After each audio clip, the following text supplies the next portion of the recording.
Richard Southern is here to chat about some of the day's interesting stories. Now, we've all had bad experiences on flights in the past, but this one's a real stinker, let's say, Richard.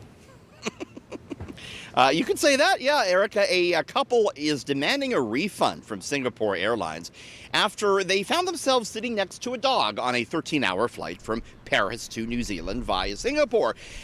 They were surprised to see a puppy sitting next to them. No problem. They thought everything was fine until they started smelling something.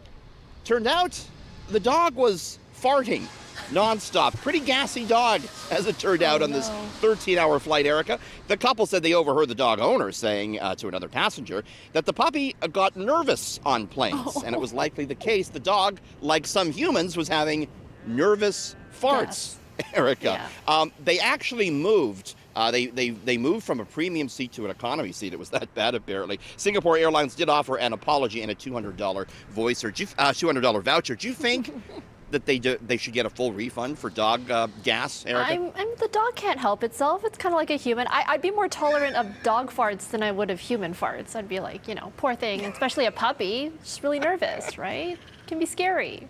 But you love dogs. You would put up with that, I think, for 13 hours. Me, maybe not so much.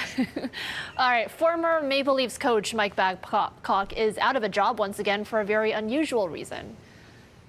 Yeah, have you heard about this? This is wild. Former Leaf bench boss Mike Babcock, they hired him in Columbus, and he didn't even make it to the regular season. He had to resign after he allegedly asked players to come into one-on-one meetings so he could look through the photos on their phones.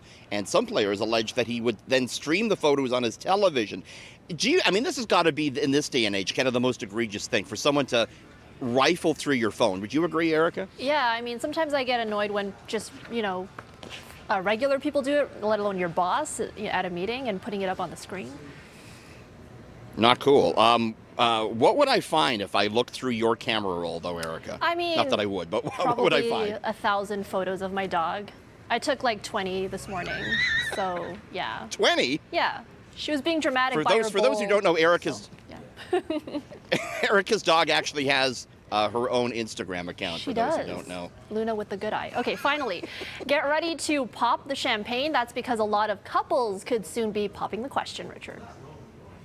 Apparently so. Engagements had been way down owing to the pandemic, Erica. No longer, apparently. Signet Jewelers, which owns a lot of big jewelry companies throughout Canada and the U.S., said it's seeing now a bit of a spike in engagement ring sales.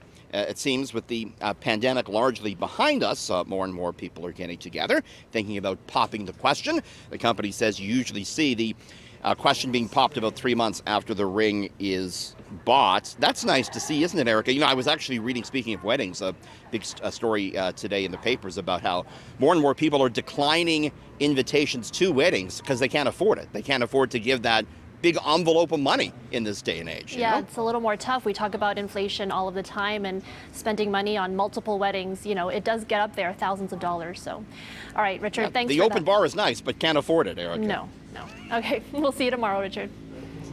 See you tomorrow.